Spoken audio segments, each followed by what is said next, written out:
Human Rights Watch ha emitido un nuevo boletín de seguimiento a las protestas en Ecuador que titula Abusos en la respuesta a las protestas. De allí se resumen las violaciones a los derechos humanos, los excesos de la fuerza pública cometidos durante estas casi 5 semanas o 5 semanas ya del paro nacional, que ha sido la respuesta que ha dado el gobierno a las demandas de las organizaciones indígenas, campesinas y de organizaciones sociales que ahora mismo llevan adelante esta medida de presión. Hemos visto en las últimas horas disparos con munición real que han cobrado la vida al menos de 2 comuneros,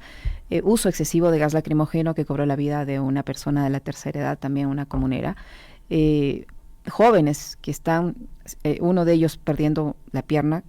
fue amputada, también por herida de munición militar, munición real. Vimos también cómo un policía le dispara directamente a la cara a una persona que transita, que ni siquiera está siendo parte de la protesta y que está siendo atendido en uno de los hospitales de la capital. Eso solo para mencionar algunos de los casos. Y otro que causó conmoción fue el ingreso a la vivienda de un comunero en San Miguel, en el que un grupo de aproximadamente 5 o 6 policías completamente equipados, bien armados, bien protegidos, ingresa al domicilio de un supuesto sospechoso de haber lanzado una bomba de fabricación artesanal, lo arrastra, lo somete, lo golpea en el piso delante de su familia, incluso se regresa uno de los elementos policiales a amedrentar a la familia porque grabó la acción violenta. Hay varias alertas de las organizaciones de derechos humanos locales pidiendo que se frene la represión. Sin embargo, ayer el ministro del Interior ha dicho que de ahora en adelante lo que ocurra va a ser responsabilidad del movimiento indígena. ¿Cómo miran a nivel internacional esta serie de abusos por parte de las fuerzas de seguridad del Estado en el control de la protesta? Buenos días, bienvenida. Licenia, un buen día, un saludo para ti, para Alexis, muchísimas gracias por esta invitación, un saludo a toda la audiencia de Radio Pichincha.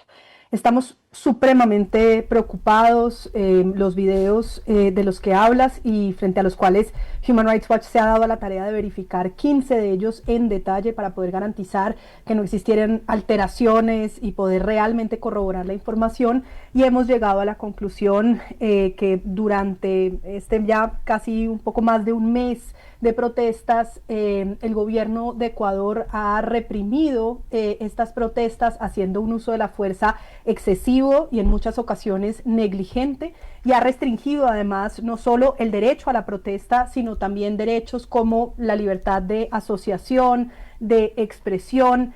Ha habido realmente un intento por estigmatizar la protesta, tildando a todos los manifestantes de terroristas, congelando cuentas bancarias, persiguiendo penalmente a indígenas, a líderes ambientalistas. Es cierto que ha habido algunos incidentes de violencia en las protestas, pero en lo que nosotros hemos verificado, el grueso de las protestas han sido pacíficas.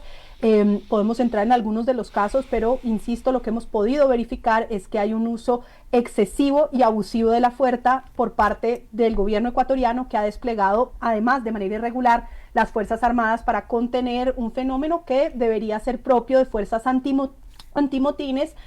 haciendo un uso supremamente limitado de la fuerza y buscando un diálogo para poder atender las demandas ciudadanas. Un gusto saludarle, Juanita, buenos días. Adicionalmente a esto hay que recordar, y creo que también amerita un comentario en particular, el ataque a ciertos medios de comunicación, comunitarios unos, nacionales otros,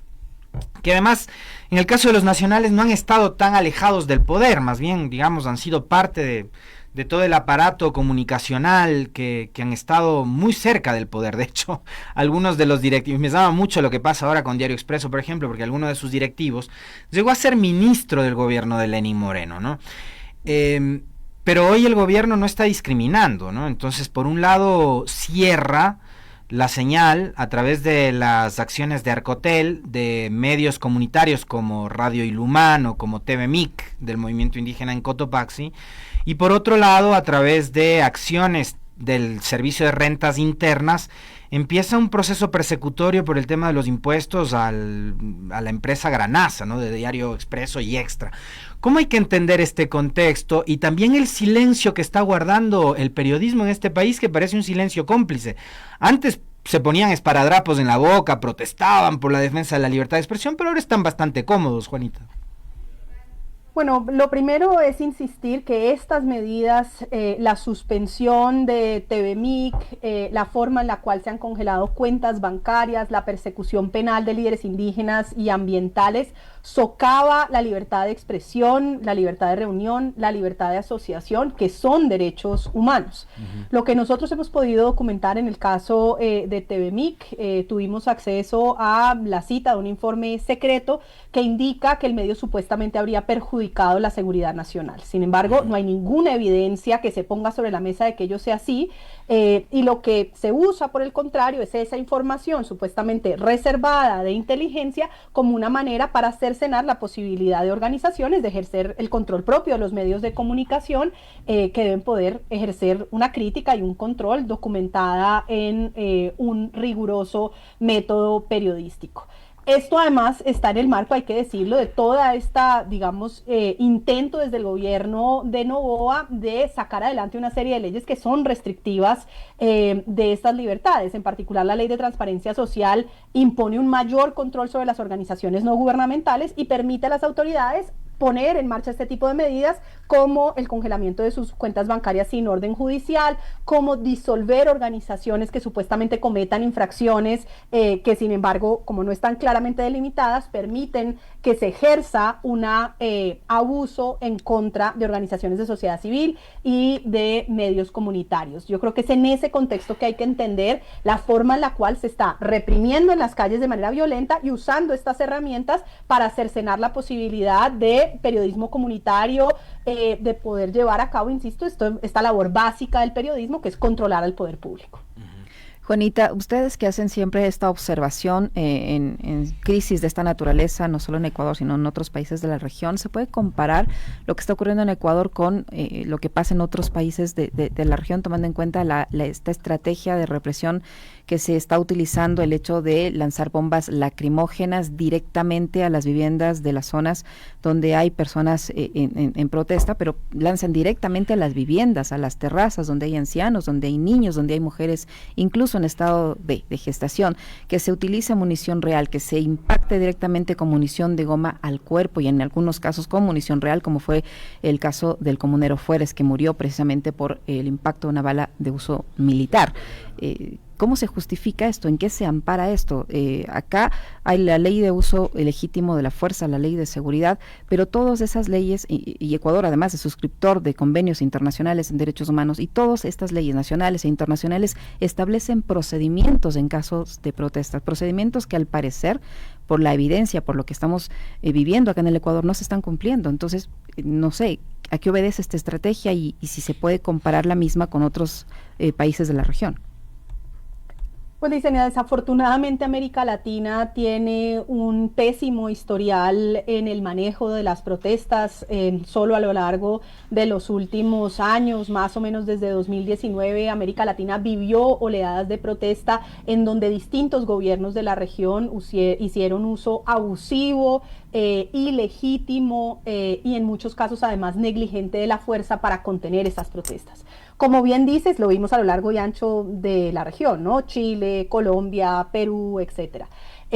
Lo que es muy importante y señalas es que existen unos estándares claramente establecidos de cómo hacer frente a cuando una protesta empieza a interrumpir con otros derechos. El derecho a la protesta pacífica es un derecho fundamental. La ciudadanía debe poder manifestarse, ejercer un control público a las decisiones que toman los gobiernos, tiene que hacerlo por supuesto de manera pacífica, y existen protocolos a través de los cuales con fuerzas antimotines, definitivamente no con el despliegue de fuerzas militares, que son fuerzas propias de una confrontación armada, propia de un conflicto armado, que dicho sea de paso, no existe en el Ecuador, como la propia Corte de Constitucionalidad lo ha dicho, pero en escenarios de protesta se pueden desplegar fuerzas antimotines que deben hacer un uso de la fuerza no letal y únicamente en la medida en la que sea necesario, por ejemplo, cuando la protesta está interrumpiendo que pueda pasar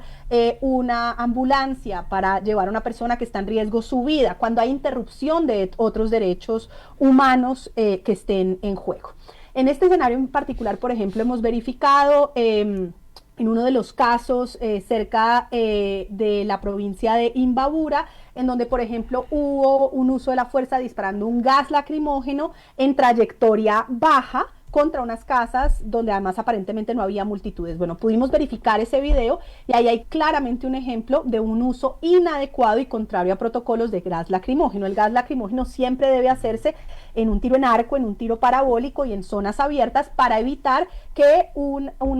tipo de armamento que en principio es menos letal sea usado de manera letal. Solo debe usarse de manera necesaria, insisto, cuando haya otro bien superior que tenga que ser protegido y bajo esos protocolos. Lo propio en un video que verificamos en Otalvo, en donde se muestra un agente de seguridad disparando proyectiles desde un lanzador a corta distancia en contra de un manifestante que estaba huyendo. En este caso no pudimos verificar el tipo de proyectil que estaba siendo utilizado, pero de nuevo, el uso de armas menos letales solamente puede hacerse en este tipo de disparo parabólico y tiene que hacerse en una zona amplia, o de lo contrario, un arma menos letal termina pudiendo tener un efecto letal. Por supuesto, en el caso de Efraín Fuertes, como ya lo señalabas, hay amplia evidencia. Nosotros en particular verificamos 3 videos distintos que muestran finalmente cómo 5 personas con uniformes militares salen de un vehículo y golpean repetidamente a Fuertes y a otra persona que estaba tratando de atenderle, luego de que, como sabemos, por la información que ya ha sido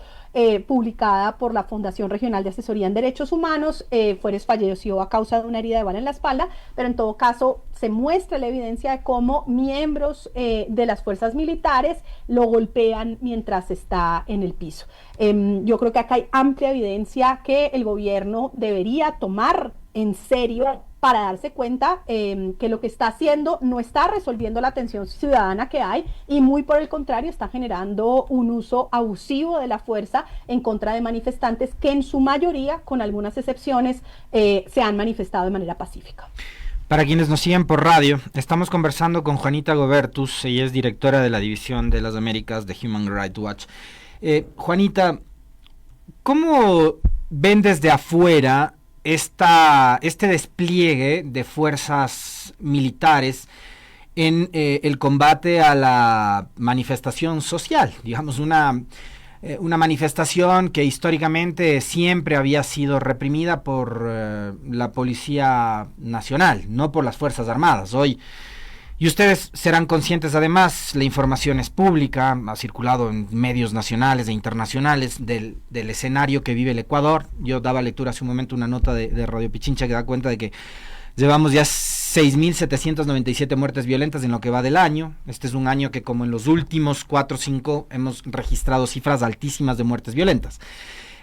No tenemos control como Estado de las cárceles, no tenemos control de las fronteras, no tenemos control de los puertos. El Ecuador hoy por hoy exporta gran cantidad de droga hacia mercados europeos, hacia Estados Unidos, etcétera. Entonces no tenemos control de la seguridad, ¿ya? Pero resulta que para reprimir a la organización social más grande que tiene este país, que es el movimiento indígena, hemos visto desplegar tanquetas, camiones, trailers, de estos convoys que además se les ha dado por llamarles humanitarios, que de humanitarios no tienen nada. Entonces, a mucha gente acá, la pregunta que claro, nos hacemos es, ¿cómo para combatir al crimen organizado no tienes recursos? Y para combatir al movimiento indígena has desplegado tal cantidad de personal, ¿no?, a territorio. ¿Cómo han visto desde afuera esta actitud del gobierno tan pusilánime al momento de combatir el crimen organizado, pero tan envalentonados a la hora de combatir al movimiento indígena? Pues Alexis, lo que yo diría es que hace parte de un patrón general, ¿no? Porque desde enero de 2024 el presidente Noboa lo que ha hecho es recurrir repetidamente a la declaratoria de estados de excepción sucesivos. Ha insistido en que frente a lo que es una amenaza de crimen organizado, lo que va es desplegar fuerzas armadas, incluyendo dentro de las cárceles y por supuesto en las calles, de manera muy poco efectiva, ¿eh? Porque yo creo que en esto también hay que, digamos, entiendo el paralelo entre como que muestra los dientes a la protesta y en cambio el crimen organizado no, pero yo diría que en la práctica lo que ha hecho, más que mostrar los dientes, es poner una cantidad de papeles de estado de excepción y no hacer frente a lo que es, digamos, realmente el problema, que es la ausencia de una fuerza pública y civil capacitada para hacer frente a la criminalidad organizada y bien entrenada en un escenario completamente distinto para poder garantizar que haya una protesta pacífica. En ambos escenarios yo lo que veo en común es muchos declaratorias muy grandilocuentes de estados de excepción, en este caso de grave conmoción interna, pero luego absoluta incapacidad de realmente desplegar de manera adecuada la capacidad de proteger a la ciudadanía frente al crimen organizado, como dices. Cero énfasis de parte del gobierno Noboa en tomarse en serio las falencias en la investigación judicial, cero énfasis en cómo se cortan las redes de financiación, de lavado de activos, de corrupción que nutren la criminalidad organizada y que le permiten existir, cero énfasis en desmantelar sus redes, por ejemplo, de reclutamiento de menores, de tráfico de armas, que sería la manera de realmente cercenar la criminalidad organizada que tiene, como has dicho ahora y en el inicio de la entrevista, pues realmente con la peor crisis de seguridad al Ecuador, lo que hay son declaraciones de palabra y cero reformas estructurales para mejorar la capacidad de investigación judicial que permita realmente desplegar una política de seguridad y justicia efectiva y protectora de derechos humanos. ¿Por qué pienso el paralelo con esto? Porque aquí de nuevo lo que hay es salir, ¿no?, diciendo esto lo que requiere es fuerzas militares y desplegar toda esta capacidad, en vez de darse cuenta que tiene un problema de caracterización, porque lo que hay en el terreno son ciudadanos molestos con una serie de medidas tomadas por el gobierno y darse cuenta que tienes que aplicar los protocolos propios de la respuesta a una movilización social que requiere el despliegue no de fuerzas militares, sino de fuerzas antimotines, y en donde el uso de la fuerza y sobre todo de la fuerza letal debería estar completamente eliminado, únicamente para escenarios de prevención y de protección de la vida de otro ser humano frente a la legítima defensa, que no es el escenario en el que hemos estado. Entonces yo en ambos escenarios veo un problema de caracterización. Ecuador no está en un conflicto armado, tienes una crisis de crimen organizado. Ecuador no está en una toma criminal de las calles, está en un fenómeno de movilización social, principalmente pacífica, por una inconformidad frente a decisiones tomadas por el gobierno. Y en ambos el gobierno pretende caracterizar distinto, desplegar fuerza masiva y muy poco efectiva en hacer realmente, digamos, el cumplimiento de los objetivos que le corresponden en lo que sería una política de seguridad y justicia efectiva y protectora de derechos humanos.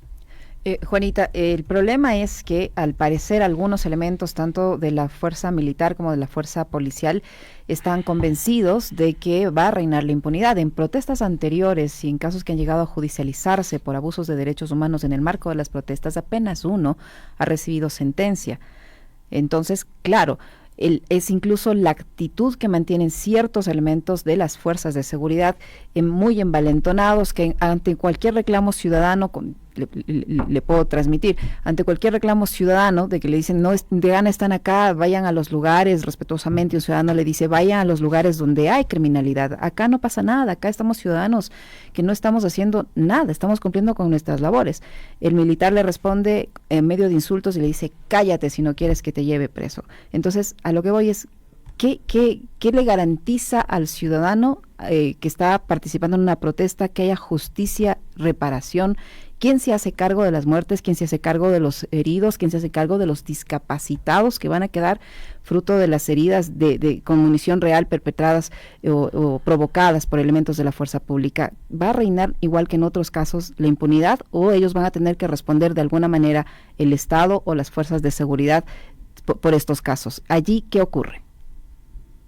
Sí, yo creo que, como dices, ese es el mayor problema, que cuando se genera una impunidad, digamos, sistemática, se manda la señal a quienes hacen un uso abusivo de la fuerza de que no importa, que eso puede seguir pasando. Y eso es muy grave desde el punto de vista de la legitimidad de las fuerzas encargadas de la seguridad, y es muy grave en el mediano y largo plazo para lograr la confianza ciudadana, que es la única que le permite a una fuerza pública luego ser efectiva contra el crimen organizado. Si se rompe rompe ese vínculo de confianza, luego las propias fuerzas de seguridad no tienen capacidad real de desmantelar redes de crimen organizado. Por eso, insisto, creo que el gobierno se pega un tiro en el pie al darse cuenta que al romper y seguir distanciando a la ciudadanía de las fuerzas, lo que hace, insisto, es reducir su propia capacidad luego de lucha contra el crimen organizado. La información que tenemos es que la Fiscalía hasta el momento ha abierto una investigación en el caso de la muerte de Fueres.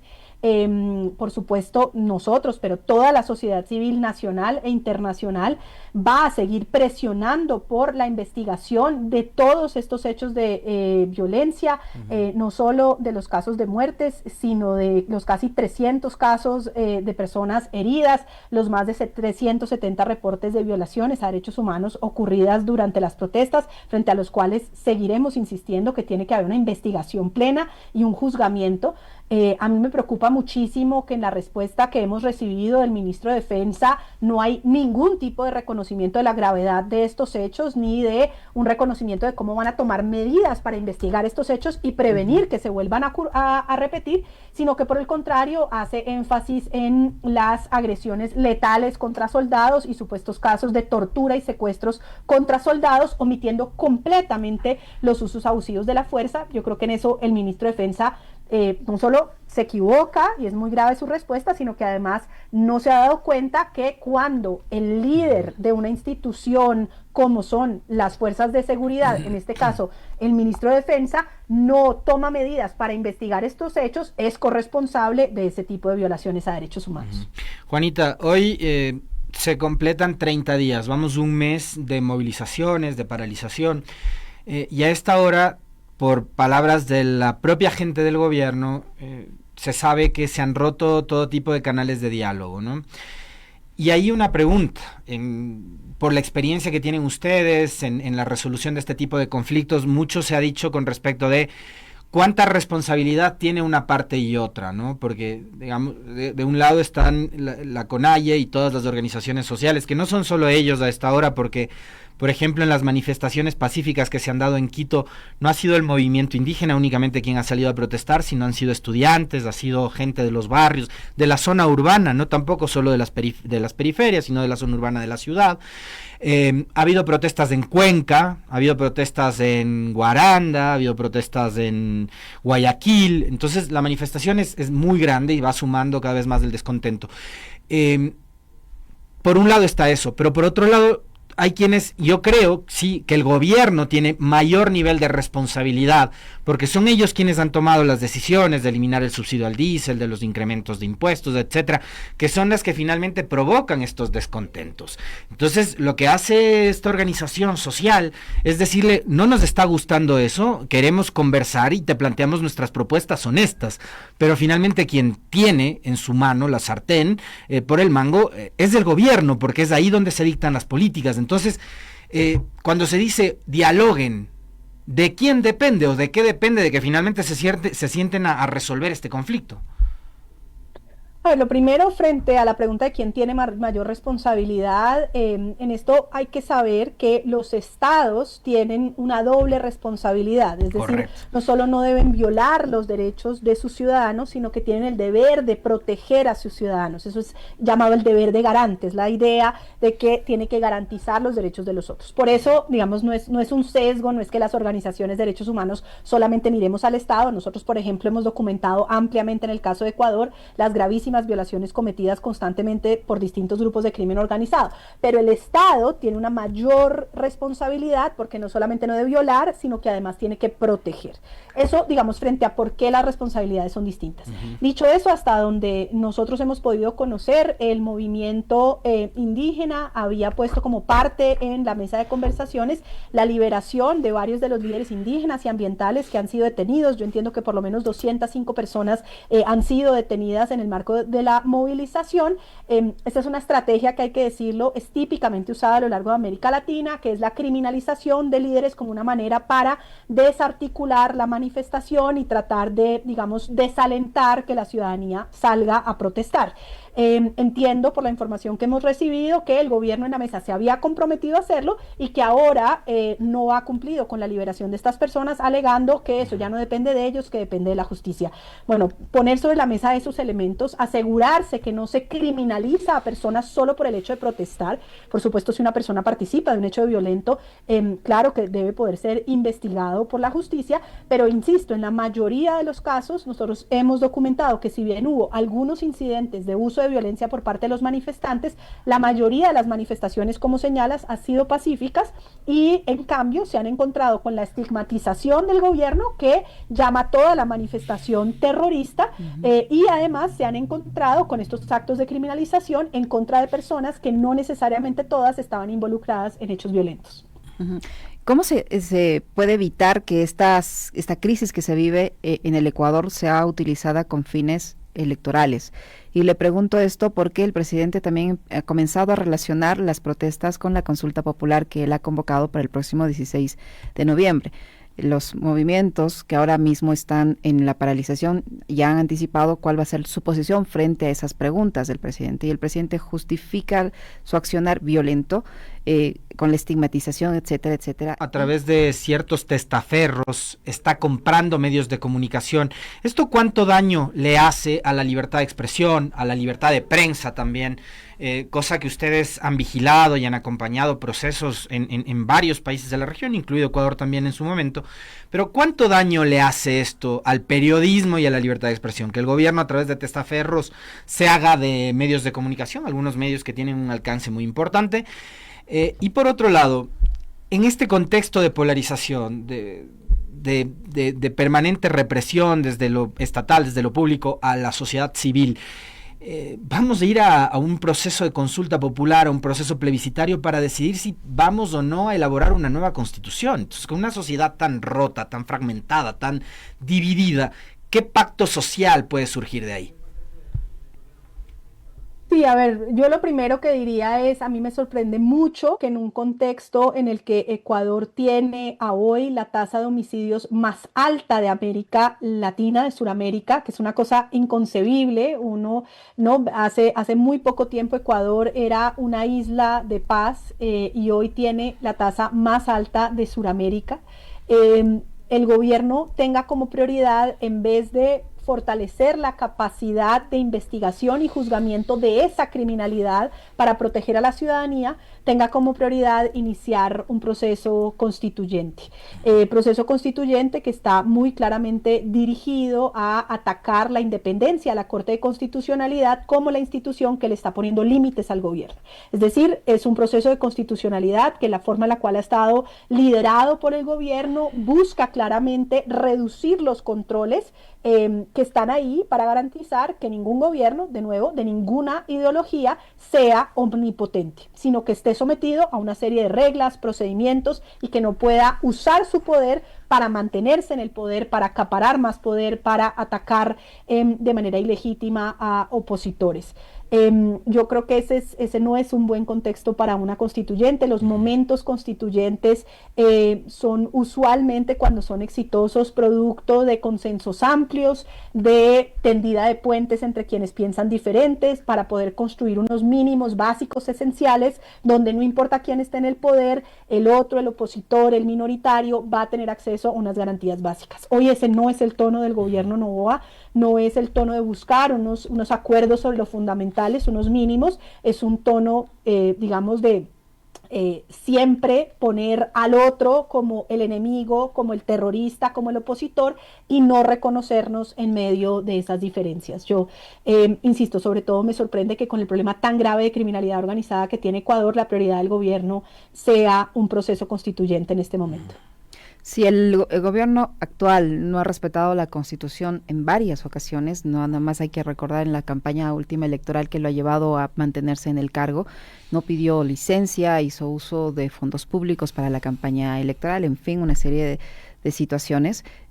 ¿Quién garantiza que con una nueva Constitución esa sí se vaya a respetar? Más aún tomando en cuenta que se podría redactar en el escenario que usted ha puesto ahora mismo en consideración. Sí, por eso, digamos, lo que yo diría es, cuando se diseña una constitución, hay que pensarla en lógica de que esté en el poder mi principal opositor, el que a mí más miedo me dé que esté en el poder, porque esa es la única forma de garantizar que existen controles, que existen límites al poder, que existen instituciones independientes que no van a ser todas cooptadas por el poder público. Cuando se inician procesos constituyentes para eliminar controles, para buscar que haya instituciones que sean más afines al gobierno, que no respondan a controles externos, pues esa es una receta para el desastre, porque el día de mañana es otro gobierno aquellos que hoy podrían estar muy cómodos, el día de mañana cuando se plantean que está justamente su mayor opositor en el poder, lo que quieren son instituciones fuertes, independientes, que controlen y no instituciones debilitadas puestas al servicio del gobierno de turno. Yo creo que en eso a veces nos pasa que somos cortoplacistas y difícilmente vemos que una buena constitución es aquella en la que cualquier gobierno, sin importar su ideología, tiene límites, tiene controles para garantizar que no haya abusos de ese poder y que, insisto, lo que estamos viendo de manera muy desafortunada bajo el gobierno Noboa es que entiende la Constitución como un obstáculo y que lo que quiere es eliminar el poder de aquellas instituciones como la Corte de Constitucionalidad que le han puesto control a sus intentos de abusar ese poder.